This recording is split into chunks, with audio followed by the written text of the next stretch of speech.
നമസ്കാരം. ബഹുമാന്യരായ എല്ലാ പ്രേക്ഷകർക്കും ശ്രീഭദ്ര ജ്യോതിഷത്തിലേക്ക് വീണ്ടും സ്വാഗതം. 2024 ഒക്ടോബർ മാസത്തെ താൽക്കാലിക ഫലങ്ങളാണ് നമ്മൾ പറയുന്നത്. ഓരോ നക്ഷത്രക്കാർക്കും ഉണ്ടാകുന്ന ഒരു മാസത്തെ സാമാന്യ ഫലങ്ങളെക്കുറിച്ചാണ് പറയുന്നത്. അപ്പം ഇത് നമ്മൾ ഗ്രഹമാറ്റങ്ങളെ അടിസ്ഥാനപ്പെടുത്തിയാണ് കൂടുതലും ഈ മാസഫലങ്ങളൊക്കെ പറയുന്നത്. അപ്പോൾ അങ്ങനെ നോക്കുമ്പോൾ സൂര്യൻ ഒക്ടോബർ 16 വരെ കന്നിരാശിയിൽ സഞ്ചരിക്കുകയാണ്. അതിനുശേഷം തുലാം രാശിയിലേക്ക് സ്ഥാനം മാറും. ചന്ദ്രൻ മാസാദ്യം കറുത്തപക്ഷത്തിലാണ്. ഒക്ടോബർ 2 തീയതി കറുത്തവാവ് കഴിഞ്ഞിട്ട് വെളുത്തപക്ഷം ആരംഭിക്കും. 17 തീയതി ആകുമ്പോഴത്തേക്കും പൗർണമിയാകും. അപ്പോൾ ഇതിനിടയിൽ നമ്മുടെ നവരാത്രി കാലം കടന്നു പോകുന്നു. എല്ലാ ക്ഷേത്രങ്ങളിലും നവരാത്രി പൂജകളൊക്കെ ആരംഭിച്ചു കഴിഞ്ഞു.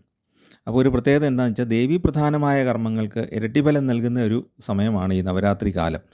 അതായത് മുഴുവൻ സമയവും ക്ഷേത്രങ്ങളിൽ പൂജ നടക്കുന്ന ഒരു സമയമാണ്. അപ്പോൾ അതുകൊണ്ട് കൂടെയാണ് ഈ ഒരു വീഡിയോയിൽ പരിഹാരങ്ങൾ കൂടെ പറഞ്ഞാണ് പോകുന്നത്. ഓരോ നക്ഷത്രക്കാരുടെയും ദോഷങ്ങൾക്കുണ്ടാകുന്ന പരിഹാരങ്ങൾ, അത് ദേവീപ്രധാനമായ കർമ്മങ്ങൾ ഉൾപ്പെടെ പറഞ്ഞു പോവുകയാണ് ചെയ്യുന്നത്. കാരണം അതിനൊരു പ്രത്യേക കാരണമുള്ളത്, ചൊവ്വയ്ക്കും ശുക്രനും ഈ മാസം മാറ്റമുണ്ട്. ഇത് രണ്ടും ദേവീ ബന്ധമുള്ള, ദേവി അല്ലെങ്കിൽ ശക്തി സ്വരൂപവുമായിട്ട് ബന്ധമുള്ള ഗ്രഹങ്ങളാണ്. ഇനി മറ്റ് ഗ്രഹങ്ങളുടെ മാറ്റം നോക്കുമ്പം ശനി കുംഭൻ രാശിയിൽ വക്രത്തിലാണ്. വ്യാഴം ഇടവൻ രാശിയിൽ കൂടെയാണ് സഞ്ചരിക്കുന്നത്. രാഹു മീനത്തിൽ ഉത്രട്ടാതി നക്ഷത്രത്തിൽ കൂടെ സഞ്ചരിക്കുന്നു. കേതു ആണെങ്കിൽ കന്നിയിൽ അത്ത നക്ഷത്രത്തിൽ കൂടെയാണ് സഞ്ചരിക്കുന്നത്. ബുധൻ നിലവിൽ കന്നിരാശിയിലാണ്. ഒക്ടോബർ 10 ആകുമ്പോഴത്തേക്കും തുലാത്തിലേക്ക് മാറും. ഒക്ടോബർ 30 വൃശ്ചികത്തിലേക്ക് മാറും. ശുക്രൻ തുലാത്തിലാണ് ഇപ്പം സഞ്ചരിക്കുന്നത്. ഒക്ടോബർ 13 ആകുമ്പം വൃശ്ചികത്തിൽ പ്രവേശിക്കും. ചൊവ്വ മാസത്തിൻ്റെ ആരംഭത്തിൽ മിഥുനൻ രാശിയിലാണ്. ഒക്ടോബർ 20 ചൊവ്വ തൻ്റെ നീചക്ഷേത്രമായ കർക്കടകത്തിലേക്ക് രാശി മാറും. അപ്പോൾ ഈ മാറ്റങ്ങളൊക്കെ നമ്മുടെ താൽക്കാലിക ഫലങ്ങളെ സ്വാധീനിക്കുന്നുണ്ട്. അതുകൊണ്ടാണത് ആദ്യമായിട്ട് പറഞ്ഞത്. ഇനി നമുക്ക് ഓരോ നക്ഷത്രക്കാരുടെ ആയിട്ട് നോക്കാം. ആദ്യം മൂല നക്ഷത്രക്കാരുടെ ഫലമാണ്. മൂലം ധനുക്കൂറിൽ വരുന്ന നക്ഷത്രമാണ്. അവർക്ക് സൂര്യൻ 10ലും 11ലുമായിട്ട് സഞ്ചരിക്കുന്നു. അതായത് കന്നിയിലും തുലാത്തിലും. അവരുടെ പ്രൊഫഷണൽ ജീവിതത്തിന് വളരെ അനുകൂലമായൊരു കാലമാണ് ഇപ്പോഴുള്ളത്. കഴിഞ്ഞ കുറേ കാലത്തെ ക്ലേശങ്ങൾക്ക് അവസാനം കാണുന്ന ഒരു സമയമാണ്. അതായത് വ്യക്തിപരമായിട്ടും അവരുടെ പ്രൊഫഷണലും, അതായത് അവർ ചെയ്യുന്ന തൊഴിൽ മേഖലയിലൊക്കെ ഉണ്ടായിരുന്ന ബുദ്ധിമുട്ടുകളൊക്കെ ഒന്ന് മാറിക്കിട്ടും. മാത്രമല്ല ശനി 3ാം ഭാവത്തിലാണല്ലോ സഞ്ചരിക്കുന്നത്, വക്രത്തിലാണ് എങ്കിൽ പോലും ജീവിതത്തിൽ കുറച്ചുകൂടെ പ്രതീക്ഷകളൊക്കെ വളരാനായിട്ട് ഈ കാലം ഗുണകരമാണ്. ആത്മവിശ്വാസമൊക്കെ വർദ്ധിക്കും. ജോലി ലഭിക്കാനുള്ള സാധ്യതയുണ്ട്. നന്നായിട്ടൊന്ന് പ്രിപ്പയർ ചെയ്തിട്ട് ശ്രമിച്ചാൽ ജോലി കിട്ടാനുള്ളൊരു ദൈവാധീനം ഈ സമയത്ത് ഉണ്ടാകും. സ്വകാര്യ സ്ഥാപനത്തിൽ ജോലി ചെയ്യുന്നവർക്ക് ശമ്പള വർധന ഉണ്ടാകാൻ സാധ്യതയുണ്ട്. സർക്കാർ സ്ഥാപനത്തിൽ ജോലി ചെയ്യുന്നവർക്ക് പ്രൊമോഷൻ അല്ലെങ്കിൽ ഇൻക്രിമെൻ്റൊക്കെ കിട്ടാൻ സാധ്യതയുണ്ട്. വ്യാവസായിക രംഗത്ത് പല പല അംഗീകാരങ്ങളും ലഭിക്കുന്നതാണ്. വ്യാപാരം വർദ്ധിപ്പിക്കാനായിട്ട് സാധിക്കുന്നതാണ്. എൻ്റർപ്രനേഴ്സായിട്ടുള്ള പുതിയ സംരംഭങ്ങളൊക്കെ തുടങ്ങുന്ന അല്ലെങ്കിൽ സ്റ്റാർട്ടപ്പൊക്കെ തുടങ്ങുന്ന ആൾക്കാർക്ക് സർക്കാരിൻ്റെ പുരസ്കാരങ്ങളൊക്കെ കിട്ടാനുള്ള യോഗവും ഉണ്ട്. ശനി 3ൽ നിൽക്കുന്നത് കാർഷിക രംഗത്ത് നിന്ന് ന്യായമായ ആദായം ലഭിക്കാനും ഗുണകരമാണ്. കർഷകർക്ക് ഗുണകരമായൊരു സമയമാണ്. അതേപോലെ തന്നെ ഭൂമി ക്രയവിക്രയം നടത്താൻ ആഗ്രഹിക്കുന്നവർക്കും ഈ സമയത്ത് അതിനുള്ള അവസരം ഉണ്ടാകുന്നതാണ്. പിന്നെ എന്താണൊരു ചെറിയ ദോഷമെന്ന് പറഞ്ഞാൽ ചൊവ്വ 7ലാണ് സഞ്ചരിക്കുന്നത്. അത് കുടുംബജീവിതത്തിൽ ചെറിയ തോതിൽ അസ്വാരസ്യത്തിന് കാരണമാകാൻ ഇടയുണ്ട്. മിഥുനം എന്ന് പറയുമ്പം ധനു രാശിയുടെ 7ാം രാശിയാണ്. അപ്പോൾ ഈ ചൊവ്വ 7ാം രാശിയിൽ വരുമ്പോഴത്തേക്കും അസ്വാരസ്യങ്ങൾ ഉണ്ടായേക്കാം. ഭാര്യാഭർത്താക്കന്മാർ തമ്മിൽ അഭിപ്രായ വ്യത്യാസത്തിന് കാരണമാകും. ശുക്രൻ അനുകൂലമായിട്ട് സഞ്ചരിക്കുന്നത് കൊണ്ട് കടബാധ്യത പരിഹരിക്കാനുള്ള വഴികൾ തെളിയുന്നതാണ്. പിതാവിന് ഗുണകരമായ കാലമാണ്. ധനലാഭം ഉണ്ടാകാം. ചിലപ്പം തടഞ്ഞു വെക്കപ്പെട്ടിരിക്കുന്ന ഏതെങ്കിലും ആനുകൂല്യങ്ങൾ കിട്ടാം. അല്ലെങ്കിൽ പിതാവ് നേരത്തെ സർക്കാരിൽ നിന്ന് ഏതെങ്കിലും ഒരു ധനസഹായത്തിന് അപേക്ഷിച്ചിട്ടുണ്ടെങ്കിൽ അത് ഈ സമയത്ത് കിട്ടാനുള്ള സാധ്യതയുണ്ട്. വിദേശത്ത് പോകാനുള്ള അവസരം ഉണ്ടാകുന്നതാണ്. വിദേശം എന്ന് പറയുമ്പോൾ മറ്റൊരു രാജ്യത്തേക്ക് പോകാനായിട്ട് ഉള്ള പ്രായവും അതിനുള്ള യോഗ്യതയും, അല്ലെങ്കിൽ പഠനത്തിനോ ജോലിക്കോ ഒക്കെ പോകുന്നവർക്ക് അത് സാധിക്കും. അതല്ല എങ്കിൽ ജന്മദേശം വിട്ട് മറ്റൊരു സ്ഥലത്തേക്ക് മാറാനുള്ള, അല്ലെങ്കിൽ മാറി താമസിക്കാനോ ജോലിക്ക് വേണ്ടി പോകാനോ ഒക്കെയുള്ള യോഗം ഉണ്ടാകും. പ്രണയികൾക്ക് അനുകൂലമായ ഒരു മാസമാണ്. വിദ്യാർത്ഥികളെ സംബന്ധിച്ച് ഈ സമയത്ത് അനുകൂലമായ കോഴ്സിനൊക്കെ, അല്ലെ അവർ പ്രതീക്ഷിക്കുന്ന രീതിയിലുള്ള കോഴ്സുകൾക്കൊക്കെ പ്രവേശനം കിട്ടാൻ സാധ്യതയുള്ളൊരു സമയവുമാണ്. പൊതുവേ നോക്കുമ്പോൾ ഏതാണ്ട് 90% അനുകൂലമായ ഒരു കാലഘട്ടമാണ് ഈ ഒക്ടോബർ മാസം. ചൊവ്വയാണ് ഒരു അല്പം ദോഷം ഉണ്ടാക്കാനിടയുള്ള ഒരു ഗ്രഹം. ഈ 7ാം ഭാവം എന്ന് പറയുന്നത് ദാമ്പത്യം മാത്രമല്ല, സൗഹൃദ ബന്ധങ്ങൾ, അങ്ങനെയുള്ള കുറേ കാര്യങ്ങളുണ്ട്. ബിസിനസ്സുമായിട്ട് ബന്ധപ്പെട്ട കുറേ കാര്യങ്ങളുണ്ട്. അപ്പോൾ അവിടെയൊക്കെ ചെറിയ ചെറിയ സംഘർഷങ്ങൾ ഉണ്ടാകാനുള്ളൊരു സാധ്യതയും നമ്മൾ കണക്കിലെടുക്കണം. ഇതൊരു അറിയിപ്പ് എന്നുള്ള രീതി സ്വീകരിച്ചിട്ട് നമ്മുടെ വാക്കുകൾക്ക് മിതത്വം പാലിക്കുക, നമ്മൾ മാന്യമായിട്ട് എല്ലാവരോടും പെരുമാറുക, നമ്മൾ ഏതൊരു കാര്യത്തിലും മടിയില്ലാതെ മുന്നിട്ടിറങ്ങി പ്രവർത്തിക്കുക. അതിനൊക്കെ വേണ്ടിയിട്ടാണ് ഇത് പറയുന്നത് എന്ന് വിചാരിക്കുക. ചെയ്യേണ്ട കാര്യങ്ങളെപ്പറ്റി നോക്കുമ്പോൾ ശിവക്ഷേത്ര ദർശനം നടത്തുന്നത് ഏറ്റവും ഉത്തമമാണ്. അതേപോലെ തന്നെ ദേവീക്ഷേത്രത്തിൽ ദർശനം നടത്തിയിട്ട് പുഷ്പാഞ്ജലി സമർപ്പിക്കുന്നത് ഈ സമയത്ത് ഏറ്റവും നല്ലതാണ്, വളരെ അനുകൂല ഫലം കിട്ടുന്നതാണ്. മഹാലക്ഷ്മി സ്തോത്രങ്ങൾ നിത്യവും ജപിക്കുന്നത് കടബാധ്യത പരിഹരിക്കാൻ നല്ല രീതിയിൽ സഹായിക്കുന്നതാണ്. കാരണം ശുക്രൻ അനുകൂലമായിട്ടാണ് വരുന്നത്. മഹാലക്ഷ്മി സ്തോത്രങ്ങൾ ജപിക്കുന്നത്, അല്ലെങ്കിൽ അഷ്ടലക്ഷ്മി സ്തോത്രങ്ങളൊക്കെ ജപിക്കുന്നത് ഈ സമയത്ത് ഏറ്റവും ഗുണകരമായിട്ട് വരുന്നതാണ്. അപ്പോൾ അതൊന്ന് ശ്രദ്ധിക്കുക. അതോടൊപ്പം തന്നെ 3-ൽ സഞ്ചരിക്കുന്ന ശനിയുടെ ആനുകൂല്യത്തിനായിട്ട് ശ്രീധർമ്മശാസ്താവിന് എന്തെങ്കിലും ഒരു വഴിപാട്, നെയ്വിളക്കോ നീരാജനമോ എന്താണെങ്കിലും നമ്മുടെ കഴിവനുസരിച്ചുള്ള ഒരു വഴിപാട് ചെയ്യുക. അടുത്തത് പൂരാട നക്ഷത്രമാണ്. പൂരാട നക്ഷത്രം ധനുക്കൂറിൽ തന്നെയാണ് വരുന്നത്. അവർക്ക് സൂര്യൻ 10-ലും 11-ലുമായിട്ടാണ് ഈ മാസം സഞ്ചരിക്കുന്നത്. സാമാന്യ അനുകൂലമായ കാലമാണ് പൂരാട നക്ഷത്രക്കാർക്ക്. കർമ്മരംഗത്ത് ഉണ്ടായിരുന്ന ഉദാസീനതയൊക്കെ മാറിയിട്ട് കുറച്ചുകൂടെ ഉഷാറാകും കാര്യങ്ങൾ. അധികാരികളിൽ നിന്നുള്ള പ്രോത്സാഹനമൊക്കെ ലഭിക്കാൻ സാധ്യതയുണ്ട്. പല പല പ്രശ്നങ്ങളെയും നേരിടേണ്ടി വരുമെങ്കിലും അവയൊക്കെ നല്ല രീതിയിൽ തന്നെ പരിഹരിച്ചു കൊടുക്കാനായിട്ട് പൂരാട നക്ഷത്രക്കാർക്ക് സാധിക്കുന്നതാണ്. അതിലൂടെ അവർ ജോലി ചെയ്യുന്ന സ്ഥലത്ത് നല്ല അംഗീകാരവും ലഭിക്കുന്നതാണ്. അതിപ്പോൾ IT മേഖലയാണെങ്കിലും എൻജിനീയറിംഗ് മേഖലയാണെങ്കിലും ഡോക്ടറാണെങ്കിലും അല്ലെങ്കിൽ മറ്റെന്തെങ്കിലും പ്രൊഫഷനാണെങ്കിലും കൃഷിപ്പണിയാണെങ്കിൽ പോലും ഒരു പ്രതിസന്ധി വന്നാൽ അത് പരിഹരിക്കാനുള്ള ഒരു വഴി ഈ പൂരാട നക്ഷത്രക്കാർക്ക് തെളിയുന്നതാണ്. അതിലൂടെ അവർക്ക് അംഗീകാരവും കിട്ടുന്നതാണ്. പിന്നെ എന്താണെന്ന് വെച്ചാൽ ഗാർഹിക കാര്യങ്ങളിലൊക്കെ കൂടുതൽ ശ്രദ്ധയോടെ പ്രവർത്തിക്കാൻ കഴിയും. മക്കളുടെ കാര്യത്തിലും കൂടുതൽ ശ്രദ്ധ പുലർത്താൻ കഴിയും. മക്കൾക്ക് ഗുണകരമായ കാലമാണ്, സന്താനങ്ങൾക്ക് ഗുണകരമായൊരു സമയമാണ്. അവർക്ക് ജോലിയൊക്കെ കിട്ടാൻ സാധ്യതയുണ്ട്, അല്ലെങ്കിൽ പഠനം കൂടുതൽ മെച്ചപ്പെടാനുള്ള സാധ്യതയുണ്ട്. വീട്ടിലുള്ള പ്രായമായവരുടെ കാര്യത്തിൽ, അവരുടെ ആരോഗ്യ കാര്യത്തിൽ ചികിത്സ മാറുന്നത് പലപ്പോഴും ഗുണകരമാകും. നിലവിലുള്ള ചികിത്സയേക്കാൾ കുറച്ചുകൂടെ മെച്ചപ്പെട്ട ചികിത്സ കിട്ടാനുള്ള യോഗം ഉണ്ട്. നക്ഷത്രനാഥനായ ശുക്രൻ്റെ കാര്യം നോക്കുമ്പോൾ നല്ല നേട്ടങ്ങൾ കിട്ടാനുള്ള സാധ്യതയുണ്ട്. ഈ സമയത്ത് വീട് മാറി താമസിക്കാൻ ചിന്തിക്കുന്നതാണ്, പക്ഷേ അതത്ര ഗുണകരമാണ് എന്ന് തോന്നുന്നില്ല. കാരണം ഇപ്പോഴത്തെ ഗ്രഹാവസ്ഥയുടെ അടിസ്ഥാനത്തിൽ വീട് മാറ്റം നന്നായിട്ട് അതിനെപ്പറ്റി മനസ്സിലാക്കിയിട്ട് ചെയ്യുന്നതാണ് ഈ ഒരു സമയത്ത് നല്ലത് എന്ന് ചുരുക്കത്തിൽ പറയാം. പിന്നെ കലാപരമായ പഠനത്തിന് അവസരങ്ങൾ ശ്രദ്ധിക്കുന്നതാണ്. നമുക്ക് വായ്പകളൊക്കെ അപേക്ഷിച്ചിരിക്കുന്നവർക്ക് അത് ലഭിക്കുന്നതാണ്. ബിസിനസ്സൊക്കെ നല്ല രീതിയിൽ ചെയ്യാൻ പറ്റും. പുതിയ വീട്ടുപകരണങ്ങളൊക്കെ വാങ്ങാൻ സാധിക്കുന്നതാണ്. ബന്ധുജനങ്ങളുടെയും സുഹൃത്തുക്കളുടെയും പിന്തുണ ലഭിക്കുന്ന കാലവുമാണ്. ഈ കാലത്ത് നമുക്ക് ആനുകൂല്യങ്ങളൊക്കെ നല്ല രീതിയിൽ കിട്ടാൻ വേണ്ടിയിട്ട് ദേവീക്ഷേത്ര ദർശനം നടത്തുകയും അർച്ചനയോ അതുപോലെ തന്നെ മാല സമർപ്പിക്കുക ഒക്കെ ചെയ്യുന്നത് നല്ലതാണ്. മാല എന്ന് പറഞ്ഞാൽ ഹാരം സമർപ്പിക്കുന്നത് നല്ലതാണ്. അതുപോലെ തന്നെ നമ്മൾ കഴിയുമെങ്കിൽ പൂക്കൾ കൊണ്ടുപോയി ദേവീക്ഷേത്രത്തിൽ സമർപ്പിക്കുന്നത് നല്ലതാണ്. ശുദ്ധമായ സ്ഥലത്ത് വളരുന്ന ചെടികളിൽ നിന്ന് ചെത്തിപ്പൂവ്, ചെമ്പരത്തിപ്പൂവൊക്കെ തുടങ്ങിയ പൂക്കളൊക്കെ ശേഖരിച്ചിട്ട് ദേവീക്ഷേത്രത്തിൽ അർച്ചനയ്ക്കായിട്ട് സമർപ്പിക്കുന്നതും നല്ലതാണ്. പിന്നെ ലക്ഷ്മി സ്തോത്രങ്ങൾ ജപിക്കുന്നത് വളരെ ഉത്തമമാണ്. സാമ്പത്തികമായ കാര്യങ്ങളിൽ വളരെ ഗുണകരമായിട്ട് വരും. അതോടൊപ്പം തന്നെ വിഷ്ണു ഭഗവാനും കൂടെ വഴിപാടുകൾ ചെയ്താൽ സന്താനങ്ങൾക്ക് നല്ല ഐശ്വര്യം ഉണ്ടാകാൻ അത് ഇടയാകും. അടുത്ത ഉത്രാട നക്ഷത്രമാണ്. ഉത്രാട നക്ഷത്രം 2 കൂറിലായിട്ടാണ് വരുന്നത്. ആദ്യപാദം ധനുക്കൂറിലും ബാക്കി 3/4 ഭാഗം മകരക്കൂറിലുമാണ്. ധനുക്കൂറിൽപ്പെട്ട ഉത്രാട നക്ഷത്രക്കാരെ സംബന്ധിച്ച് സൂര്യൻ 10-ലും 11-ലുമായിട്ട് സഞ്ചരിക്കുന്നതുകൊണ്ട് അനുകൂലമായ കാലഘട്ടമാണ്. ധനുക്കൂറുകാർക്ക് അനുകൂല ഫലങ്ങൾ കൂടുതലായിട്ട് ഉണ്ടാകും.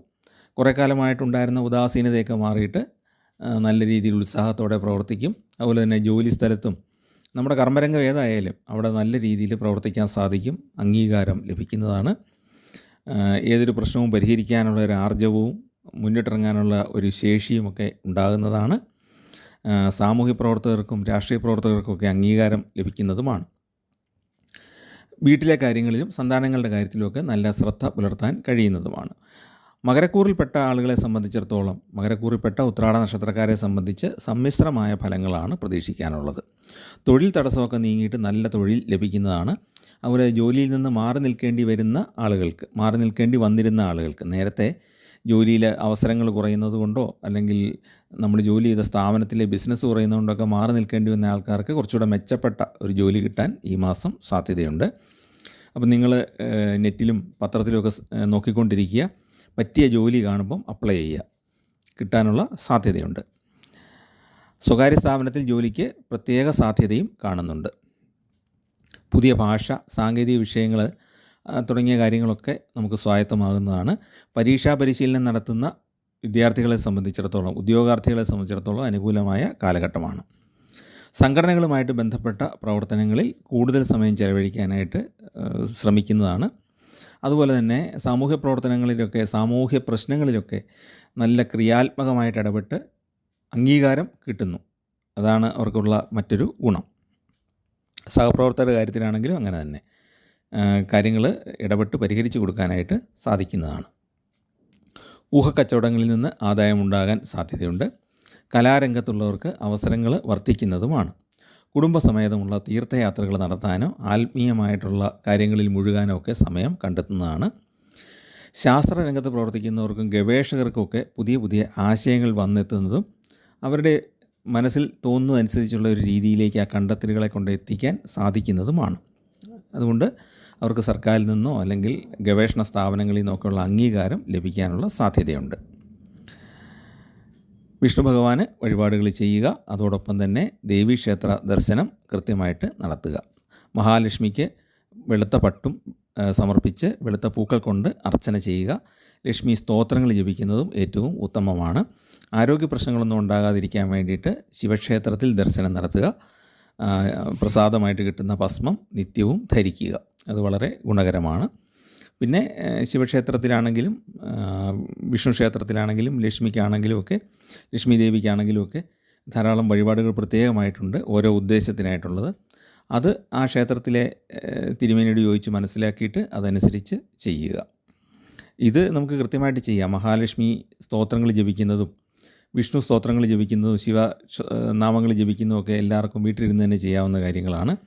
അതോടൊപ്പം തന്നെ ക്ഷേത്ര ദർശനം നടത്തുന്നത് ഏറ്റവും ഉത്തമമാണ്. ഈ കാലത്ത് നവരാത്രി കാലവും കൂടിയാണ്. ദേവിക്ക് പ്രത്യേക പ്രാധാന്യമുള്ള കാലമായതുകൊണ്ട് ഈ സമയത്ത് ക്ഷേത്ര ദർശനം നടത്താനും കൂടെ ശ്രദ്ധിക്കുക. അടുത്തത് തിരുവോണം നക്ഷത്രമാണ്. തിരുവോണ നക്ഷത്രം മകരക്കൂറിലാണ് ഉൾപ്പെടുന്നത്. സൂര്യനാണെങ്കിൽ 9ലും 10ലുമായിട്ടാണ് ഈ മാസം അവർക്ക് സഞ്ചരിക്കുന്നത്. അവരുടെ ധനഭാവമായ 2ാം ഭാവത്തിൽ ശനി സഞ്ചരിക്കുകയാണ്. ധനപരമായിട്ട് വലിയ ദോഷം ഉണ്ടാകുകയില്ല, കാരണം രാശിനാഥനാണല്ലോ 2ലുള്ളത്. ശനി സാധാരണ 2ൽ നിൽക്കുമ്പം ധനത്തിന് തടസ്സം വരാൻ സാധ്യതയുണ്ട് എന്ന് നമ്മൾ പൊതുഫലം പറയുമെങ്കിലും രാശിനാഥൻ ആ ഭാവത്തിൽ നിൽക്കുന്നത് കൊണ്ട് ഗുണഫലമാണ് വരാൻ സാധ്യതയുള്ളത്. അതുപോലെ തന്നെ 5ൽ വ്യാഴം, 3ൽ രാഹു, 6ൽ ചൊവ്വ, 9ൽ കേതു, ഇങ്ങനെയാണ് ഗ്രഹങ്ങൾ സഞ്ചരിക്കുന്നത്. ചൊവ്വയും വ്യാഴവും അനുകൂലമാണ്. അതുകൊണ്ട് തന്നെ സ്വയം തെറ്റുകൾ തിരുത്തി മുൻകാലങ്ങളിൽ സംഭവിച്ച അബദ്ധങ്ങളൊന്നും ഇനി ഉണ്ടാകാതിരിക്കാൻ വേണ്ടിയിട്ട് ഒരു തീരുമാനമെടുത്ത് മുന്നോട്ട് പോകാൻ കഴിയുന്ന ഒരു കാലഘട്ടമാണ്. ഉപരിപഠനം നടത്തുന്ന വിദ്യാർത്ഥികൾക്ക് പ്രായോഗിക പരിശീലനത്തിന് അവസരം ലഭിക്കും. സഹോദരങ്ങളിൽ നിന്ന് നല്ല സഹായങ്ങളും ആനുകൂല്യങ്ങളും സാമ്പത്തിക ആയിട്ടുള്ള ഹെൽപ്പൊക്കെ കിട്ടുന്ന സമയമാണ്. അതുപോലെ തന്നെ സഹോദര തുല്യരായ ആൾക്കാരിൽ നിന്നും, കസിൻസൊക്കെ ആണെങ്കിലും സഹായിക്കുന്നതാണ്. വിദേശത്തോട്ടൊക്കെ പോകാൻ ആഗ്രഹിക്കുന്നവർക്ക് കസിൻസിൻ്റെയോ സഹോദരങ്ങളുടെയൊക്കെ സഹായം കിട്ടും. കുടുംബാംഗങ്ങൾ ഒത്തുചേരുന്ന മംഗളവേളകളിൽ പങ്കെടുക്കാൻ സാധിക്കും. കുടുംബ വസ്തു നമ്മുടെ പേരിലേക്ക് കിട്ടാൻ സാധ്യതയുണ്ട്. അല്ലെങ്കിൽ നമ്മുടെ പേരിലുള്ള ഭൂമിയിൽ നിന്ന് ആദായം നല്ല രീതിയിൽ കിട്ടാൻ സാധ്യതയുണ്ട്. എന്നാൽ ശാരീരിക ക്ലേശത്തിനും യാത്ര മൂലമുള്ള ദുരിതത്തിനുമൊക്കെ സാധ്യതയും ഉണ്ട്. ഒക്ടോബർ 2ാം പകുതി മുതൽ കൂടുതൽ ഗുണപ്രദമായിരിക്കും അനുഭവങ്ങൾ. ജോലിയിൽ കൂടുതൽ സ്മൂത്തായിട്ട് കാര്യങ്ങൾ മുന്നോട്ട് പോകും. കൂടുതൽ സംഘർഷങ്ങളില്ലാതെ ജോലി കുറച്ചുകൂടെ ലളിതമാകും. മേലധികാരിയുമായിട്ടൊക്കെ നല്ല ബന്ധം പുലർത്താനായിട്ട് സാധിക്കും. പുതിയ സംരംഭങ്ങൾ തുടങ്ങുന്ന ആൾക്കാരെ സംബന്ധിച്ച് അവർക്ക് തുടക്കത്തിലുണ്ടായിരുന്ന ബുദ്ധിമുട്ടുകൾ പലതും ഈ സമയത്ത് പരിഹരിച്ച് കിട്ടും. ലൈസൻസ് സംബന്ധമായിട്ടോ അല്ലെങ്കിൽ ടാക്സ് സംബന്ധമായിട്ടോ ഒക്കെ പ്രശ്നങ്ങളുള്ളവർ നല്ലൊരു പ്രാർത്ഥനയോടുകൂടി മുന്നോട്ട് പോയാൽ, വേണ്ട രീതിയിലുള്ള പരിഹാരങ്ങളൊക്കെ ചെയ്ത് മുന്നോട്ട് പോയാൽ അവർക്ക് ആ പ്രശ്നങ്ങളൊക്കെ ഈ സമയത്ത് പരിഹരിച്ച് കിട്ടുന്നതാണ്. ക്ഷേത്ര ദർശനം നടത്തുന്നതിലൂടെ മനസ്സിന് സമാധാനവും സന്തോഷവും ഉണ്ടാകുന്നതാണ്. ജോലിയിലുള്ളവർക്ക് മേലധികാരികളുടെ പ്രീതിയൊക്കെ ലഭിക്കുന്ന കാലഘട്ടമാണ്. ന്യായമായ ഏതൊരാവശ്യത്തിനും ധനം കിട്ടിക്കൊണ്ടിരിക്കും എന്നുള്ളതാണ് മറ്റൊരു പ്രത്യേകത. അപ്പോൾ ഈ ഒരു സമയം, ഈ ദേവി പ്രാധാന്യമുള്ളൊരു സമയം, ദേവി പ്രീതി വരുത്തുന്നത് അവർക്ക് വളരെ നല്ലതാണ്. ദേവി പ്രീതിക്കായിട്ട് ചൊവ്വാഴ്ച നിറദീപം തെളിയിക്കുന്നത് ഏറ്റവും ഉത്തമമാണ്. അതോടൊപ്പം തന്നെ മഹാദേവന് കൂവളത്തില കൊണ്ട് അർച്ചനയും ചെയ്യേണ്ടതാണ്. ബുധപ്രീതിക്കായിട്ട് നവഗ്രഹ ക്ഷേത്രത്തിൽ ബുധന് ദീപം തെളിയിക്കുക. വിഷ്ണു ഭഗവാന് അർച്ചനയും തുളസിമാലയും സമർപ്പിക്കുന്നതും ഏറ്റവും നല്ലതാണ്. അപ്പം അങ്ങനെയാണെങ്കിൽ തിരുവോണം നക്ഷത്രക്കാർക്ക് ഈ കാലം വളരെ അനുകൂലമാക്കി എടുക്കാനായിട്ട് സാധിക്കും. അവിട്ടം നക്ഷത്രമാണ് അടുത്തത്. അവിട്ടം 2 കൂറിലായിട്ടാണ് വരുന്നത്. ആദ്യത്തെ പകുതി മകരക്കൂറിലും രണ്ടാമത്തെ പകുതി കുംഭക്കൂറിലും. മകരക്കൂറുകാർക്ക് ആദിത്യൻ ഈ മാസം 9-ലും 10-ലുമായിട്ടാണ് സഞ്ചരിക്കുന്നത്. അതുപോലെ തന്നെ ധനഭാവമായ 2-ൽ രാശിനാഥനായ ശനി സഞ്ചരിക്കുന്നു, വക്രത്തിലാണ്. ധനപരമായിട്ട് വലിയ ദോഷം ഉണ്ടാകാതെ മുന്നോട്ട് പോകാം. അതോടൊപ്പം തന്നെ 5-ൽ വ്യാഴം, 3-ൽ രാഹു, 6-ൽ ചൊവ്വ, 9-ൽ കേതു. ഇതാണ് ഗ്രഹസ്ഥിതി. ചൊവ്വയും വ്യാഴവും അനുകൂലമായിട്ട് സഞ്ചരിക്കുന്ന കാലമായതുകൊണ്ട് തന്നെ ദൈവാധീനം ഉണ്ടാകും. അതുപോലെ തന്നെ ഉത്സാഹവും ഉണ്ടാകുന്നതാണ്. സമൂഹത്തിൽ നിന്നും നല്ല ആദരവും അംഗീകാരമൊക്കെ ലഭിക്കുന്നതാണ്. അധികാരമുള്ള സ്ഥാനങ്ങളിലേക്ക് നമുക്കൊരു ശ്രദ്ധ ഉണ്ടായിരിക്കണം. അധികാരങ്ങളൊക്കെ നമ്മുടെ കയ്യിലേക്ക് വരാൻ സാധ്യതയുണ്ട്. അപ്പോൾ അതിന് വേണ്ടിയിട്ട് ഒരല്പം ശ്രമിച്ചാൽ ഏതെങ്കിലും സ്ഥാപനങ്ങളുടെയൊക്കെ ഹെഡായിട്ട് ഉദ്യോഗത്തിൽ ഉള്ളവർക്കാണെങ്കിൽ ഔദ്യോഗിക സ്ഥാനങ്ങൾ, രാഷ്ട്രീയ സാമൂഹ്യ പ്രവർത്തന രംഗത്തുള്ളവർക്കാണെങ്കിൽ സൊസൈറ്റികളുടെയോ ബാങ്കിൻ്റെയോ ഒക്കെ ലീഡർഷിപ്പിലേക്ക് വരിക, അല്ലെങ്കിൽ ഏതെങ്കിലും അങ്ങനെയുള്ള സംഘടനകളുടെ നേതൃത്വത്തിലേക്ക് വരിക, ഇതൊക്കെ അവർക്ക് സാധ്യതയുള്ള സമയമാണ്. സ്വന്തം ഇഷ്ടാനിഷ്ടങ്ങൾ നല്ല ശക്തമായിട്ട് ശാസ്ത്രീയ അടിസ്ഥാനത്തിൽ തന്നെ, അല്ലെങ്കിൽ അതിനുള്ള സപ്പോർട്ടിംഗ് ആയിട്ടുള്ള കാര്യങ്ങളോടുകൂടി അവതരിപ്പിക്കുന്നത് കൊണ്ട് തന്നെ പൊതുജനങ്ങൾക്കിടയിൽ നല്ലൊരു ബഹുമാന്യത ലഭിക്കും. പിന്നെ കാർഷിക ആദായം വർദ്ധിക്കുന്നതാണ്. യന്ത്രോപകരണങ്ങളും മറ്റും വിൽക്കുന്നവർക്ക് ഗുണകരമായ കാലഘട്ടമാണ്. ശസ്ത്രക്രിയ നടത്തുന്ന ഡോക്ടർമാർക്കും അനുകൂലമാണ് കാലം. പക്ഷേ ശ്രദ്ധിക്കേണ്ടത് എന്താണ്, മറ്റുള്ളവർ ഉപദേശിക്കുന്ന ചില ബിസിനസ് ആശയങ്ങളുടെ പുറകെ പോയാൽ സമയവും പണവും നഷ്ടമായേക്കാം. പണമിടപാടുകളിൽ വളരെ സൂക്ഷ്മത പുലർത്തേണ്ട ഒരു കാലഘട്ടം കൂടെയാണ് ഇത്. പിന്നെ അവിട്ടത്തിൻ്റെ കുംഭക്കൂറിൽ ഉൾപ്പെടുന്ന രണ്ടാമത്തെ പകുതിയിൽപ്പെട്ടവർക്ക് ആദിത്യൻ 8-ലും 9-ലുമായിട്ടാണ് സഞ്ചരിക്കുന്നത്. രാഹു 2-ലാണ്. ജന്മശനിയുടെ ദോഷങ്ങൾ കുറേയൊക്കെ അനുഭവിക്കേണ്ടി വരും. ആദിത്യൻ 9-ൽ തുലാൻ രാശിയിലേക്ക് വരുമ്പോൾ ചില ഭാഗ്യാനുഭവങ്ങൾ ഉണ്ടാകുന്നതുമാണ്. പൊതുവെ നോക്കുമ്പോൾ ധനപരമായിട്ട് അച്ചടക്കം പുലർത്തേണ്ട കാലമാണ്. എന്നാൽ ദാരിദ്ര്യം ഉണ്ടാവുകയുമില്ല. സാമാന്യം ധനവരവ് കിട്ടുന്നതാണ്. ഏതെങ്കിലുമൊക്കെ രീതിയിൽ പൈസ വന്നുകൊണ്ടിരിക്കും. പക്ഷേ ധൂർത്ത് പൂർണ്ണമായും ഒഴിവാക്കണം. പുതിയ കാര്യങ്ങൾ നമുക്ക് മനസ്സിലാകുന്നില്ല എന്ന് പറഞ്ഞ് മാറി നിൽക്കരുത്. പുതിയ കാര്യങ്ങൾ പഠിച്ചെടുക്കുക. അതിലൂടെ ജീവിതം വിജയത്തിലേക്ക് എത്തിക്കാനായിട്ട് സാധിക്കും. മകരക്കൂറിൽപ്പെട്ട ആളുകളെ സംബന്ധിച്ച് ചൊവ്വ 6-ലും കേതു 9-ലുമാണ്. കുംഭക്കൂറുകാർക്കാണെങ്കിൽ ചൊവ്വ 5-ലും കേതു 8-ലുമാണ്. മകരക്കൂറുകാർക്ക് ഭൂമിയിൽ നിന്ന് ആദായം കിട്ടാൻ സാധ്യതയുണ്ട്. കുംഭക്കൂറുകാരെ സംബന്ധിച്ച് മക്കളുടെ നിർബന്ധശീലം വീട്ടിൽ പല വിഷമതകളും ഉണ്ടാക്കാൻ സാധ്യതയുണ്ട്. മക്കൾ പല കാര്യങ്ങളിലും നിർബന്ധിക്കും. അതെല്ലാം ചെയ്തു കൊടുക്കാൻ പറ്റുന്നതായിരിക്കണമെന്നില്ല. എന്നാൽ ഭാഗ്യാനുഭവങ്ങൾ ചിലതൊക്കെ ഉണ്ടാകുകയും ചെയ്യും. വ്യാപാരികളെ സംബന്ധിച്ച്, അതായത് കുംഭക്കൂറിൽപ്പെട്ട വ്യാപാരികളെ സംബന്ധിച്ച് ഇപ്പോൾ ഒരുപാട് മുതൽ മുടക്കുന്നത് നല്ലതല്ല. അതുപോലെ തന്നെ മാതാപിതാക്കൾക്ക് സ്വന്തം വീട് വിട്ട് ദൂരെ താമസിക്കേണ്ട അവസ്ഥ ഉണ്ടാകാം. ഇതാണ് അവിട്ട നക്ഷത്രത്തിൻ്റെ പൊതു ഫലം പറയുകയാണെങ്കിൽ 2 പകുതിയുടെയും ഫലമാണ് പറഞ്ഞത്. ദേവീപ്രീതി പ്രധാനമായ കർമ്മങ്ങളൊക്കെയാണ് ഈ സമയത്ത് ചെയ്യേണ്ടത്. ദേവീ ദർശനം നിർബന്ധമായിട്ടും ചെയ്യേണ്ടതാണ്. ദേവിക്ക് അർച്ചന, കടുംപായസം തുടങ്ങിയ വഴിപാടുകളൊക്കെ സമർപ്പിക്കാം. ചൊവ്വാഴ്ച നിറദീപം സമർപ്പിക്കുന്നത് നല്ലതാണ്. മഹാദേവന് കൂവളത്തിൽ കൊണ്ട് അർച്ചന ചെയ്യുക. മനപ്രയാസം എന്തെങ്കിലും ഉണ്ടെങ്കിൽ ധാര കൂടെ കൊടുക്കുന്നത് നല്ലതാണ്. അതുപോലെ ഭസ്മം സമർപ്പിക്കുന്നതും നല്ലതാണ്. വ്യാഴപ്രീതിക്കായിട്ട് നവഗ്രഹ ക്ഷേത്രത്തിൽ വ്യാഴാഴ്ച ദീപം തെളിച്ച് പ്രാർത്ഥിക്കുക. അതോടൊപ്പം വിഷ്ണു ഭഗവാന് അർച്ചനയും തുളസിമാലയും സമർപ്പിച്ചാൽ ദൈവാധീനം വർദ്ധിക്കാൻ അത് സഹായമാകുന്നതാണ്. അപ്പം അവിട്ട നക്ഷത്രക്കാർക്ക് ജോലിക്ക് ശ്രമിക്കുന്നവരോ ഇൻ്റർവ്യൂവിന് പോകാനൊക്കെ ഉദ്ദേശിക്കുന്ന ആൾക്കാരുണ്ടെങ്കിൽ ഈ പറഞ്ഞ വഴിപാടുകളൊക്കെ ചെയ്തിട്ട് പോയാൽ അവർക്ക് കൂടുതൽ ഗുണകരമായിരിക്കും. ആ ഇൻ്റർവ്യൂവിൻ്റെ ദിവസം രാവിലെ ഗണപതി ഭഗവാനും കൂടെ ഒരു വഴിപാട് ചെയ്യുക. ഒരു വിളക്കെങ്കിലും തെളിച്ചിട്ട് പോവുക. പറ്റുമെങ്കിൽ ഒരു ഗണപതി ഹോമോ അല്ലെങ്കിൽ ഒരു കറുകമാലയൊക്കെ സമർപ്പിച്ചിട്ട് പോയാൽ ജോലി കിട്ടാനായിട്ട് 100% സാധ്യതയും ഉണ്ട്. ചതയ നക്ഷത്രമാണ് അടുത്തത്. ചതയ നക്ഷത്രം ഉൾപ്പെടുന്ന കുംഭക്കൂറുകാർക്ക് ആദ്യത്തിന് 8ലും 9ലുമായിട്ടാണ് സഞ്ചരിക്കുന്നത് ഈ മാസം. രാഹു 2ലാണ്, ചൊവ്വയാണെങ്കിൽ 5ാം ഭാവത്തിലാണ്. ശനി രാശിനാഥനാണ്. ഈ കുംഭ രാശിയുടെ നാഥൻ എന്ന് പറയുന്നത് ശനിയാണ്. എങ്കിലും ഈ ശനി ജന്മത്തിൽ കൂടെ സഞ്ചരിക്കുന്നതുകൊണ്ട്, ജന്മക്കുറി കൂടെ സഞ്ചരിക്കുന്നതുകൊണ്ട് ജന്മശനിയുടെ കുറച്ച് ദോഷഫലങ്ങൾ ഇവർക്കും ഉണ്ടാകും. കാര്യം മൂലത്രികോണ ക്ഷേത്രമായതുകൊണ്ട് ശനി മാരകമായ ദോഷം ചെയ്യുകയില്ല എന്ന് പറഞ്ഞാലും ജന്മശനി എന്ന് പറയുന്ന കാലഘട്ടം ഒരല്പം തടസ്സങ്ങളും ബുദ്ധിമുട്ടുകളും ഇല്ലാതെ കടന്നു പോവുകയില്ല. എന്നാൽ ആദിത്യൻ 9ൽ തുലാം രാശിയിലേക്ക് കിടക്കുമ്പോൾ ചില ഭാഗ്യാനുഭവങ്ങൾ ഉണ്ടാകും. അതായത് 17ാം തീയതിക്ക് ശേഷം. പൊതുവെ നോക്കുമ്പോൾ ധനപരമായിട്ട് അച്ചടക്കം പുലർത്തേണ്ട ഒരു കാലഘട്ടമാണ് ഈ മാസം മുഴുവൻ. വ്യാഴം 4ാം ഭാവത്തിൽ സഞ്ചരിക്കുന്നത് പൂർണ്ണ ഗുണകരമല്ല. അപ്പം 4ാം ഭാവം എന്ന് പറയുന്നത് വീടിനെ സൂചിപ്പിക്കുന്നതാണ്, വാഹനത്തെ സൂചിപ്പിക്കുന്നതാണ്. അപ്പം വ്യാഴത്തിന് 4ാം ഭാവത്തിലുള്ള സഞ്ചാരം പൂർണ്ണ ഗുണകരമല്ല. പല കാര്യങ്ങളിലും എന്ത് ചെയ്യണമെന്നുള്ളൊരു കൺഫ്യൂഷൻ, ഒരു ഉള്ളിൽ തന്നെയുള്ള ഒരു കുഴപ്പിക്കുന്ന ചിന്താഗതി, അത് നമ്മളെ ബുദ്ധിമുട്ടിക്കുക. അത് ചെയ്യണോ ഇത് ചെയ്യണോ, അങ്ങനെ ചെയ്താൽ ശരിയാകുമോ ഇങ്ങനെ ചെയ്താൽ ശരിയാകുമോ എന്നുള്ളൊരു അർത്ഥമില്ലാത്തൊരാശങ്ക. കാരണം ഏതെങ്കിലും ഒരു വഴി കൂടെ പോയാലല്ലേ ലക്ഷ്യത്തിൽ എത്താൻ പറ്റുള്ളൂ. അപ്പോൾ അങ്ങനെ ഒരു പ്രശ്നം ഈ സമയത്ത് ഉണ്ടാകാം.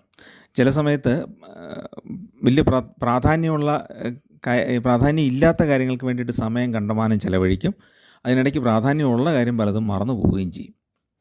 ഔദ്യോഗികമായിട്ട് വലിയ ദോഷമില്ലാത്ത കാലമാണ്, സാമാന്യം ഗുണകരമാണ്. എന്നാൽ അധികാരികളുമായിട്ട് നല്ല ബന്ധം പുലർത്താൻ കഴിഞ്ഞെന്ന് വരികയില്ല. അധികാരികളുടെ ശല്യമോ ഉപദ്രവമോ ഒന്നും ഉണ്ടാകില്ല, എങ്കിലും അധികാരികളുമായിട്ട് നല്ല ബന്ധം പുലർത്താൻ ചിലപ്പം സാധിച്ചെന്ന് വരികയില്ല. ജോലിഭാരം കൂടുകയും സമ്മർദ്ദങ്ങൾ വർദ്ധിക്കുകയും ചെയ്യും. സാമ്പത്തിക അച്ചടക്കത്തിൽ ശ്രദ്ധ കൂടുതലായിട്ട് പുലർത്തേണ്ടതാണ്. അതുപോലെ തന്നെ കൂട്ടുകാരുമായിട്ടുള്ള ബന്ധങ്ങളൊക്കെ ദൃഢമാക്കാനായിട്ട് ശ്രദ്ധിക്കേണ്ടതാണ്.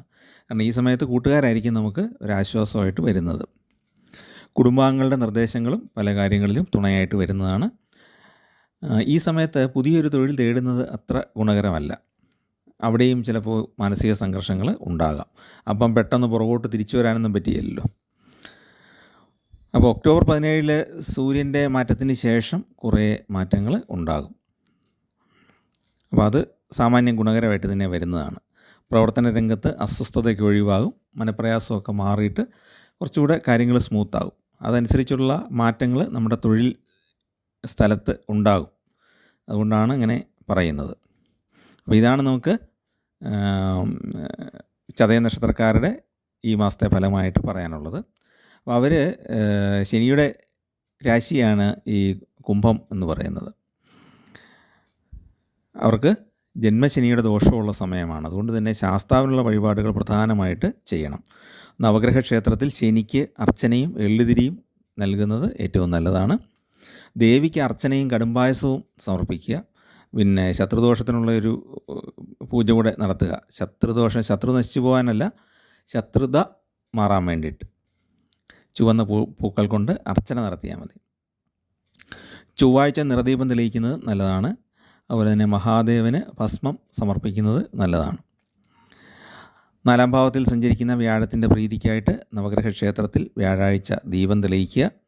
അതോടൊപ്പം തന്നെ വിഷ്ണു ഭഗവാന് വഴിപാടുകൾ ചെയ്യുക.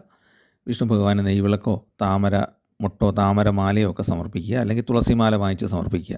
ഇതിലേതെങ്കിലുമൊക്കെ ചെയ്യുന്നത് ഗുണകരമാണ്. മനസ്സിന് സമാധാനവും ജീവിതത്തിൽ ഐശ്വര്യം ഉണ്ടാകാൻ ഏറ്റവും നല്ലതാണ്. പ്രത്യേകിച്ച് 17ാം തീയതിക്ക് മുമ്പായിട്ട് ഈ വഴിപാടുകൾ ചെയ്യുക. ദേവീ പ്രധാനമായ കർമ്മങ്ങളൊക്കെ ഈ നവരാത്രി കാലത്ത് ചെയ്യുന്നത് ഏറ്റവും ഉത്തമമാണ്.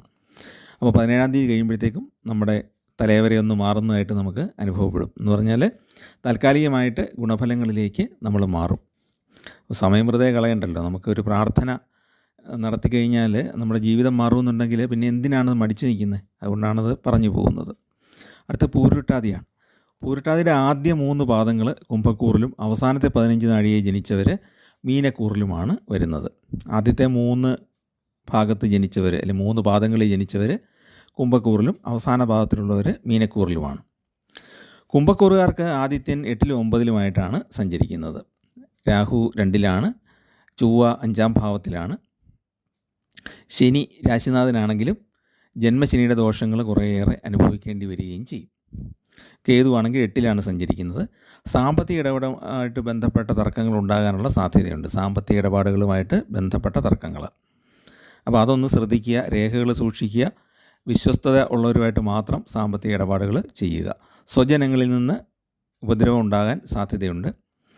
4ൽ സഞ്ചരിക്കുന്ന വ്യാഴം പൂർണ്ണ ഗുണകരമല്ല എന്ന് പറഞ്ഞല്ലോ. ദൈവാധീന കുറവ് ഉണ്ടാകും.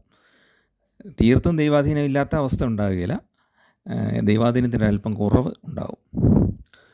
പിന്നെ ഒക്ടോബർ 17-ന് ആദിത്യൻ തുലാം രാശിയിലേക്ക് വരുമ്പോൾ ചില ഭാഗ്യാനുഭവങ്ങളൊക്കെ അവർക്ക് കിട്ടുന്നതാണ്. എങ്കിലും പൊതുവായ മാസഫലം നോക്കുമ്പം ഒരു സ്ഥിരതയില്ലായ്മ അല്ലെങ്കിൽ ഇങ്ങനെ കയറ്റവും ഇറക്കവും ഉള്ള പോലെ. ചിലപ്പം നമുക്ക് പൈസയുണ്ട്, ചിലപ്പം ബുദ്ധിമുട്ട് തോന്നുന്നു, ചിലപ്പം നല്ല സന്തോഷമുണ്ട്, ചിലപ്പം ദുഃഖങ്ങളാണ് കൂടുതൽ. അങ്ങനെ മാറി മാറി വരുന്ന ഒരു അവസ്ഥ ജീവിതത്തിൽ ഉണ്ടായേക്കാം. അതുപോലെ തന്നെ നമുക്ക് കിട്ടുന്നതുകൊണ്ട് തൃപ്തിപ്പെടാൻ പറ്റാത്ത ഒരു മാനസികാവസ്ഥ ഉണ്ടായേക്കാം. മറ്റേ ആളിനാണ് കൂടുതൽ കിട്ടിയത്, ഞാനായിരുന്നു അവിടെയെങ്കിൽ അത് കിട്ടിയേനെ എന്നൊക്കെ തോന്നുന്ന ചില മാനസികാവസ്ഥകൾ ഉണ്ടായേക്കാം. ജോലിയൊന്ന് മാറ്റിയാൽ എന്താണ്, ഇതൊക്കെ ചിന്തിക്കും. അതുപോലെ തന്നെ പഴയ കാര്യങ്ങളൊക്കെ ആലോചിച്ച് മനസ്സിനെ വിഷമിപ്പിക്കുന്നത് ഒരു ഹോബി പോലെ കൊണ്ടു നടക്കും. അപ്പോൾ അതൊക്കെ ഒന്ന് തിരുത്തുക. എപ്പോഴും നമുക്ക് ഈ നിമിഷമാണ് നമുക്ക് യാഥാർത്ഥ്യമായിട്ടുള്ളത്. ഈ നിമിഷം നമ്മൾ നല്ല രീതിയിൽ ജീവിക്കുക, നല്ല പ്രാർത്ഥനയോടുകൂടി മുന്നോട്ട് പോവുക.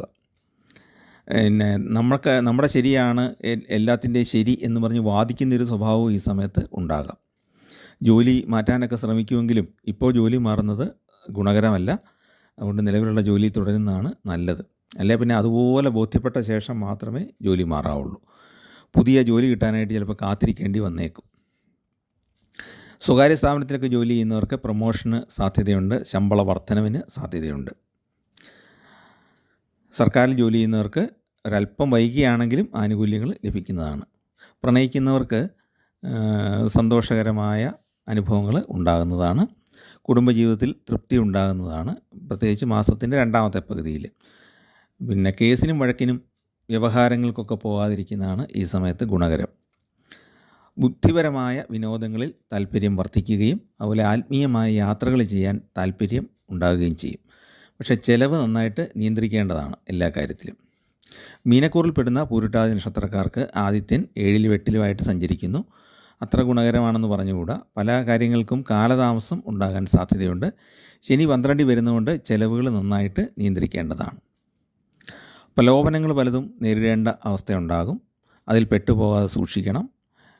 മീനക്കൂറിൽ പെടുന്ന പൂരുരുട്ടാതിക്കാരെ സംബന്ധിച്ച് അവരുടെ ജന്മക്കൂറിലാണ് രാഹു സഞ്ചരിക്കുന്നത്.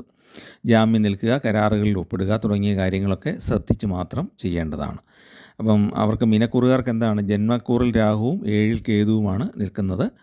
അതുകൊണ്ട് തന്നെ എല്ലാ കാര്യങ്ങൾക്കും, പ്രത്യേകിച്ച് പണമിടപാടുകൾക്ക്, അതുപോലെ തന്നെ സ്ഥലം സംബന്ധിച്ച ഇടപാടുകൾക്കെല്ലാം രേഖകൾ, സർക്കാരുമായിട്ടുള്ള ഇടപാടുകൾക്ക് എല്ലാത്തിൻ്റെയും രേഖകൾ കയ്യിൽ സൂക്ഷിക്കേണ്ടതാണ്. വേണമെങ്കിൽ 2-3 കോപ്പി എടുത്ത് കൈ വെക്കുന്നത് നല്ലതാണ്. അപ്പം ജാമ്യം നിൽക്കുന്നതും കരാറുകളിൽ ഒപ്പിടുന്നതുമൊക്കെ നന്നായിട്ട് ആലോചിച്ച് വേണം, നന്നായിട്ട് വായിച്ച് മനസ്സിലാക്കിയിട്ട് മാത്രമേ ചെയ്യാവുള്ളൂ. പ്രലോഭനങ്ങളിൽ നിന്നൊക്കെ വിട്ടു നിൽക്കേണ്ടതാണ്. 7ാം ശനിക്കാലമായതുകൊണ്ട് ശനിപ്രീതിക്കുള്ള വഴിപാടുകൾ പ്രധാനമായിട്ട് ചെയ്യണം. നവഗ്രഹ ക്ഷേത്രത്തിൽ ശനിക്ക് അർച്ചന നടത്തുക, എള്ളുതിരി തെളിയിക്കുക, നീലപ്പട്ട് സമർപ്പിക്കുക, അതൊക്കെ ഏറ്റവും ഉത്തമമാണ്. ശാസ്താവിനും ഹനുമാൻ സ്വാമിക്കും വഴിപാടുകൾ ചെയ്യണം. അർച്ചന ചെയ്താൽ മതി. അർച്ചനയും നെയ്വിളക്കും തെളിയിച്ചാൽ ഏറ്റവും നല്ലതാണ്. ദേവിക്ക് അർച്ചന ചെയ്യുന്നത് നല്ലതാണ്. കടുംപായസം സമർപ്പിക്കുക, അല്ലെങ്കിൽ ദേവി പ്രധാനമായിട്ടുള്ള മറ്റ് വഴിപാടുകളുണ്ടല്ലോ, അതെല്ലാം ചെയ്യുക. ചുവന്ന പട്ട് സമർപ്പിക്കുന്നത് നല്ലതാണ്. പിടിപ്പണം സമർപ്പിക്കുന്നതും നല്ലതാണ്. മഹാദേവനെ കൂവളത്തില കൊണ്ട് അർച്ചന ചെയ്യുക.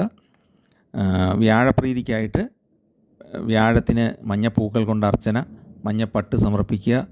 അതുപോലെ തന്നെ വിഷ്ണു ക്ഷേത്രത്തിൽ താമരമൊട്ട്, താമര ഇതളുകൾ കൊണ്ടുള്ള അർച്ചന, ഇതൊക്കെ സമർപ്പിക്കുന്നത് ഏറ്റവും ഉത്തമമാണ്. അപ്പോൾ ഇതിലേതെങ്കിലും ഒരു വഴിപാട് ചെയ്യുക. എപ്പോഴും വലിയ വൻതുകയുടെ വഴിപാടൊന്നും ചെയ്യേണ്ട.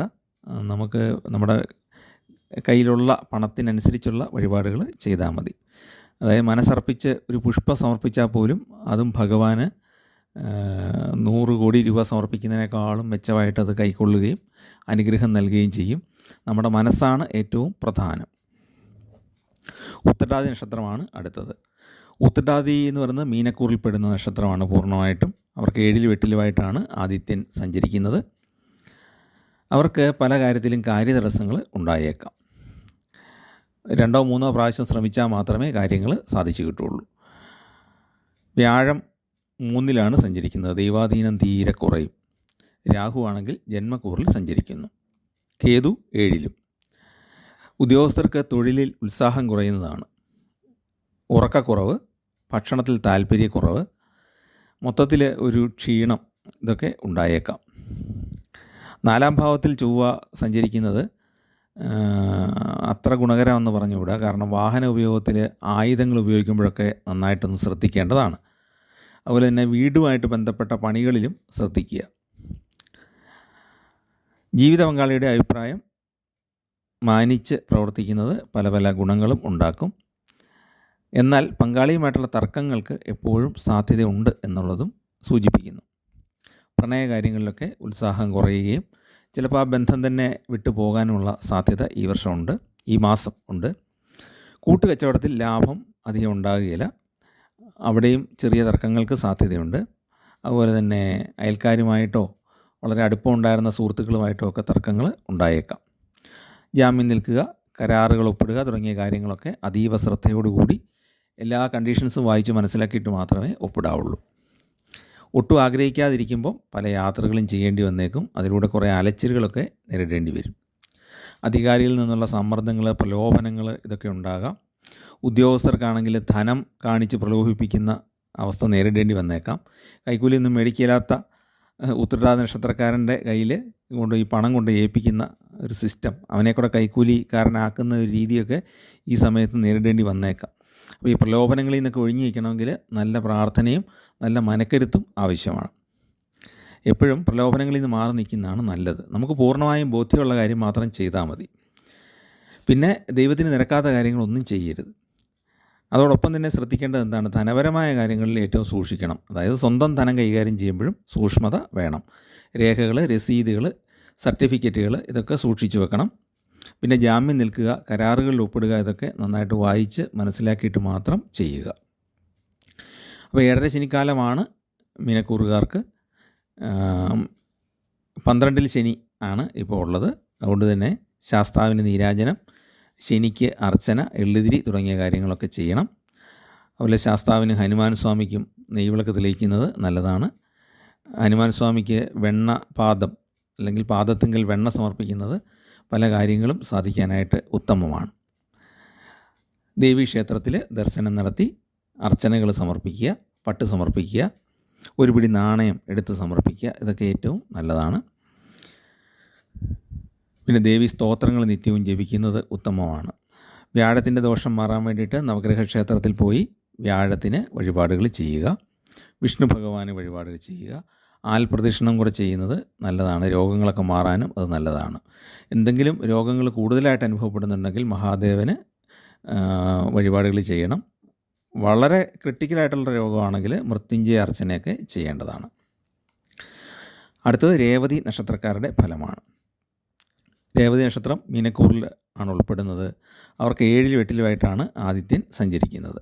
പല സമയത്തും പല കാര്യങ്ങൾക്കും തടസ്സം ഉണ്ടായേക്കാം. പൊതുവെ പറഞ്ഞാൽ അത്ര ഗുണകരമായൊരു സമയമല്ല. രാഹു ജന്മക്കൂറിലും വ്യാഴം 3ലുമാണ് സഞ്ചരിക്കുന്നത്. അപ്പോൾ ദൈവാധീനം കുറയും എന്നുള്ളത് വ്യക്തമാണ്. പല കാര്യങ്ങളും വീണ്ടും വീണ്ടും ശ്രമിച്ചാൽ മാത്രമേ സാധിച്ചു കിട്ടുകയുള്ളൂ. പൂരുട്ടാതിക്കാരുടെ കാര്യം പറഞ്ഞ പോലെ തന്നെ. പിന്നെ ഈ പറഞ്ഞ പോലെ ശാരീരികമായ ബുദ്ധിമുട്ടുകൾ, അലച്ചിലുകൾ ഒക്കെ നേരിടേണ്ടി വരുന്ന ഒരു മാസവുമാണ്. വാഹനം ഉപയോഗിക്കുന്നതിൽ വളരെ ജാഗ്രത ഉണ്ടായിരിക്കണം. ചൊവ്വ രേവതി നക്ഷത്രക്കാരുടെ 4ാം ഭാവത്തിൽ കൂടെ സഞ്ചരിക്കുന്നത് കൊണ്ട്. പിന്നെ ഒരുപാട് കൺഫ്യൂഷൻസ് ഈ സമയത്ത് ഉണ്ടായേക്കാം. ഏത് ചെയ്യണം, എന്ത് ചെയ്യാതിരിക്കണം, ആരെയൊക്കെ ഒഴിവാക്കണം, ആരെയൊക്കെ കൂട്ടത്തിൽ കൂട്ടണം, ഇങ്ങനെയൊക്കെ പല കാര്യങ്ങളിലും നമുക്ക് സംഘർഷങ്ങൾ നേരിടേണ്ടി വരുന്ന ഒരു മാസമാണ്. ഓരോ തവണയും ആലോചിച്ച് ഒരു കാര്യം ഉറപ്പിച്ചേച്ച് പിന്നെ പല തവണ അത് മാറ്റേണ്ടി വരുന്നത് മനപ്രയാസം ഉണ്ടാക്കും. അങ്ങനെ തീരുമാനമെടുക്കാൻ വൈകുന്നതാണ്. നമ്മൾ ചെയ്യുന്ന പ്രവൃത്തിയും നമ്മുടെ ആലോചിച്ച് ഉറപ്പിച്ച കാര്യവും തമ്മിൽ പലപ്പോഴും ബന്ധമുണ്ടാകണമെന്നില്ല. അതൊക്കെ നമ്മളൊന്ന് മാറി നിന്ന് ചിന്തിച്ചാൽ വളരെ രസകരമാണ് ഈ കാര്യം. പക്ഷേ നമ്മളൊരു വ്യക്തി എന്നുള്ള നിലയിൽ അത് അനുഭവിക്കുമ്പം നമുക്കത് വലിയ ബുദ്ധിമുട്ടാണ്. നമ്മൾ മനസ്സിൽ ഒന്ന് തീരുമാനിക്കുന്നു, ചെയ്യേണ്ടി വരുന്നത് വേറൊന്ന്. അങ്ങനെ ആകുമ്പോഴത്തേക്കും നമുക്ക് ആകെ ഒരു കൺഫ്യൂഷന് ഉണ്ടാകും. അങ്ങനെ ഒരു അവസ്ഥ ഈ മാസം ഉണ്ടാകാൻ സാധ്യതയുണ്ട്. വ്യാപാരത്തിൽ മാന്ദ്യം ഉണ്ടാകാം. വിദ്യാർത്ഥികളെ സംബന്ധിച്ച് നന്നായിട്ട് പഠിച്ചുകൊണ്ടിരുന്ന വിദ്യാർത്ഥികൾക്ക് പോലും ഒരു മടിയോ ഉദാസീനതയൊക്കെ അനുഭവപ്പെടാൻ ഇടയുള്ള കാലഘട്ടമാണ്. അതായത് വേണ്ടത്ര ഗ്രഹാനുകൂല്യം ഇല്ല എന്നുള്ളൊരു ബുദ്ധിമുട്ടാണ് ഉണ്ടാകുന്നത്. ബിസിനസ് യാത്രകൾ അധികം ഗുണം ചെയ്യാതെ നമ്മൾ തിരിച്ചു വരേണ്ടി വരും. വലിയ ആദായം ഇല്ലെങ്കിലും ബിസിനസ്സിൽ നിന്ന് സാമാന്യമായൊരു ആദായം കിട്ടുന്നതുമാണ്. അന്യനാട്ടിൽ പഠനത്തിനോ ജോലിക്കോ പോകാൻ ഉദ്ദേശിക്കുന്നവർക്കത് സാധിക്കുന്നതാണ്. ആരോഗ്യത്തിൽ വളരെ ജാഗ്രത പുലർത്തേണ്ടതാണ്. അതുപോലെ തന്നെ വിലപ്പെട്ട വസ്തുക്കളൊക്കെ നഷ്ടപ്പെട്ടു പോകാതെ ശ്രദ്ധിക്കേണ്ടതുമാണ്.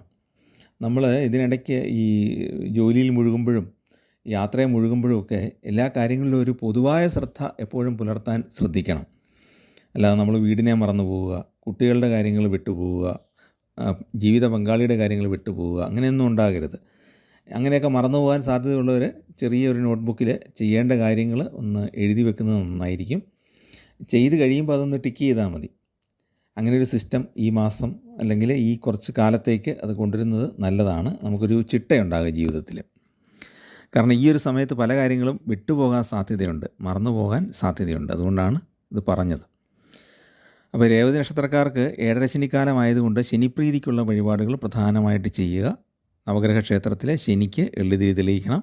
അതുപോലെ ശാസ്താവിന് എള്ളുതിരി, പായസമൊക്കെ സമർപ്പിക്കുന്നത് നല്ലതാണ്. നെയ്വിളക്ക് സമർപ്പിക്കുന്നത് നല്ലതാണ്. കെടാവിളക്കിൽ എണ്ണ കൊടുക്കാം. അതുപോലെ തന്നെ ദേവീപ്രീതിക്കായിട്ട് ദേവീക്ഷേത്രങ്ങളിൽ ഇതുപോലെ കെടാവിളക്കിൽ എണ്ണ കൊടുക്കുക.